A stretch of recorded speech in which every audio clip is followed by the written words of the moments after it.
박건식 본부장님.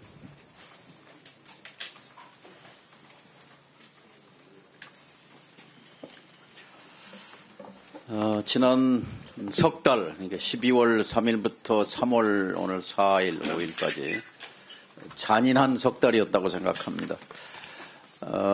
이 내란죄, 외환죄의 팔다리는 드러나고 있습니다만, 이제 머리와 몸통은 아직 오리무중입니다.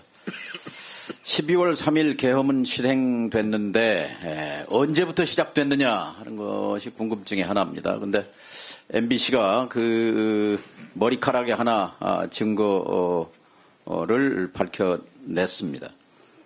그러니까 23년 11월 달에 내란 우두머리 윤석열은 내란 팀을 구성합니다. 11월 7일 방첩사령관 여인영 곽종근 특전사령관 이진우 수방사령관을 같은 날짜에 임명하고, 그리고 11월 달에 비상조치 비상대권이 아니면 나라를 정상화할 수 없다. 이런 얘기를 이제 쏟아내기 시작합니다. 그래서 23년 11월부터로 기산 지금 되고 있습니다. 검찰 수사 결과로는. 모든 쿠데타가 그렇듯이 1차 타겟은 국민의 눈과 귀를 장악하는 것입니다. 방송국을 장악하는 것입니다.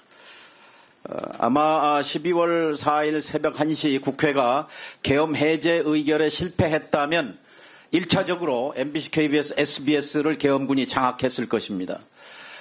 그를 위해서 예비 정찰을 실시한 증거가 드러났습니다. 24년 2월 달에 수방사 1경비단은 12월 3일 밤 국회를 침탈해서 의원들을 끌어내라고 했던 그 부대입니다. 그 부대의 육군 대위를 팀장으로 해서 5명의 수방사 1경비단 요원들이 MBC를 사전 정찰했습니다.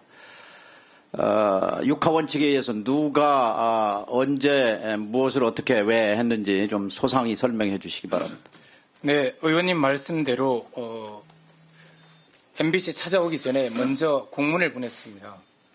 2024년 2월 6일자입니다. 6일자에 수도방위사령부 제1경비단에서 MBC 시찰을 요청하는 협조 공문을 보냈고요. 이것은 저희들이 사상 처음이기 때문에 매우 의아했습니다. 그전에도 군이 보안시설인 MBC를 찾아온 적이 있습니다. 일반 보병사단이었고요. 군만이 온 것이 아니라 항상 군, 경찰, 소방서, 구청 이렇게 같이 왔습니다. 합동 점검을 했는데 2024년 2월 6일자 공문은 수방사만 단독적으로 저희에게 보낸 것이고요. 찾아온 날짜는 언제입니까? 2월 15일입니다. 2024년 2월 15일 수방사 군인 5명이 MBC 본사를 방문했습니다. 예비군 중대장을 만나서 이때 공문에는 없던 MBC 내부의 사옥 도면을 요청했습니다. 그리고 뉴스데스크 조조 등을 시찰을 했고요. 시찰 이후에 MBC 도면을 달라. 그래서 당시 예비군 중대장이 이 예비군 중대에는 MBC 사옥 도면이 없다. 도면이 필요하시면 정식 공문을 보내라. 저희들이 매우 의아했던 것은 국가기관방송은 KBS입니다. 근데 저희가 듣기로는 KBS는 이러한 수방사의 공문이 없었고 찾아온 적도 없다는 것으로 듣고 있습니다. 그래서 왜 굳이 MBC만 찾아왔느냐 하는 의문을 갖고 있습니다. 뉴스데스크 주 조정실과 네. 부조를 다 정찰했습니까? 네. 주조정실과 뉴스데스크 부조정실, 뉴스센터라고 하는 주 조정실은 어떤 역할을 하는 곳입니까? 의원님께서 이렇게 아시다시피 1999년 만민중앙교회가 신도들이 난입을 해서 주조정실을 부쉈습니다. 주조정실이 붕괴되면 방송이 중단됩니다. 대테러 업무는 경찰 소관입니다. 그러니까 네. 경찰을 대동하지 않고 수방사 경비단이 MBC의 대위를 팀장으로 해서 와서 주 조정실과 부조정실을 정찰하고 그리고 도면을 요구한 것. 도면 줬습니까? 도면 주지 않았습니다. 주지 않은 이유는 뭐죠? 당시 예비군 중대에는 사옥 도면이 없었고요. 도면이 필요하면 정식 공문을 보내라고 요청했는데 이후에 공문이 오지 않았습니다. 저희가 도면을 매우 중요시하게 생각하는 것은 저희 내부의 어떤 단전 단수와 관련돼서 중요 시설들의 모든 점을 다 파악할 수 있기 때문입니다. 주 조정실이 차단되면 어떤 현상이 생깁니까? 네, 바로 방송이 중단됩니다. 다만 이제 비상으로 남산과 관악산 송신탑에서 비상 테이프로 송출을 할 수는 있습니다. 예. 1999년 만민중앙교회 때 그런 일이 일어났었습니다. MBC 도면은 수방사에 넘어가지 않았습니까? 네, 저희가 주지 않았기 때문에 수방사가 어떻게 확보했을지 여부는 모르지만 저희는 주지 않았습니다. 수방사는 SBS 도면을 SBS에 요청했으나 SBS는 주지 않았고 이것을 구청을 통해서 입수한 것으로 드러났습니다. 그러니까 아마도 MBC 도면도 다른 경로로 입수했을 가능성이 있다고 봅니다. 단전 단수 요청은 내란숙의 윤석열의 지시에 의해서 주요 언론사 MBC를 포함해서 했다는 것이 소방청장의 증언으로 드러난 바 있습니다.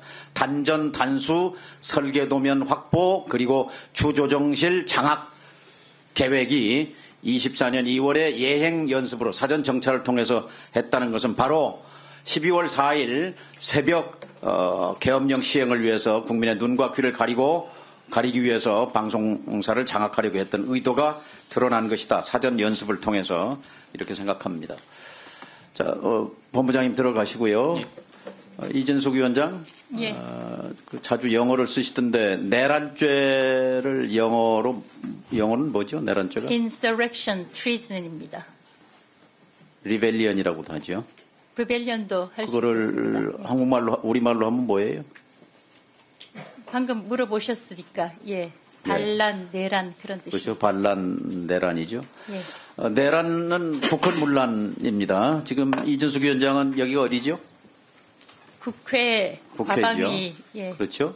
헌법에 의해서 설치된 국회입니다. 그리고 국회에 나온 것은 개인 의사로 나온 게 아니라 헌법이 설치한 기관인 국회가 불러서 나온 거죠. 그렇습니다. 예.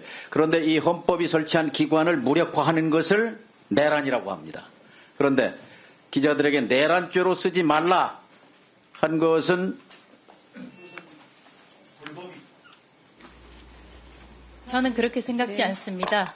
분명히 제가 언론계 선배로서 12.3 내란은 확정이 되지 않았기 때문에 12.3 계엄이 맞다라는 제 의견을 전달했을 뿐입니다.